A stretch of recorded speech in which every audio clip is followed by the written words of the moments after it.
So we always sought his form and enjoyed his leelas.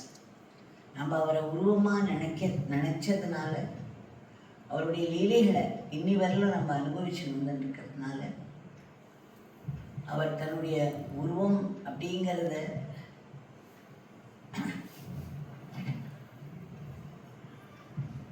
நித்தியமில்லை அப்படிங்கிறத காமிச்சார். எப்பொழுதுமே சொல்வார், இந்த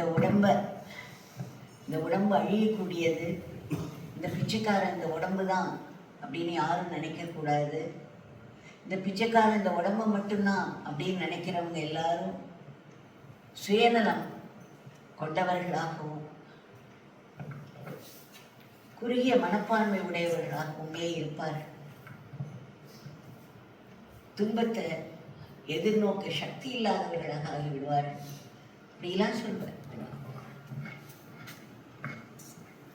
He would say those who consider this beggar only as this form, this limited form, would only become narrow-minded, selfish and miserable.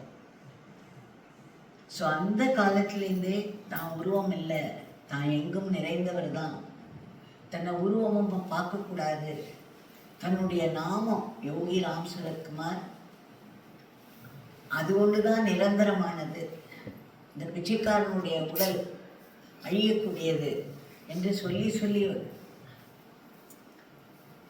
அதெல்லாம் என்னுடைய எத்தனையோ விதமான இந்த குறுகிய மனப்பான்மை, அவர் அந்த உருவம் மட்டும்தான் அப்படின்னு நினச்சினா அதில் ஒரு பிடிப்பை ஏற்படுத்திடு அதை விட்டு பிரிய முடியாத மனப்பான்மையோடு இருந்த நாங்கள் எத்தனையோ பேர் கொஞ்சம் கொஞ்சமாக அவருடைய அருவ நிலைக்கு, எங்கும் பரவிய நிலைக்கு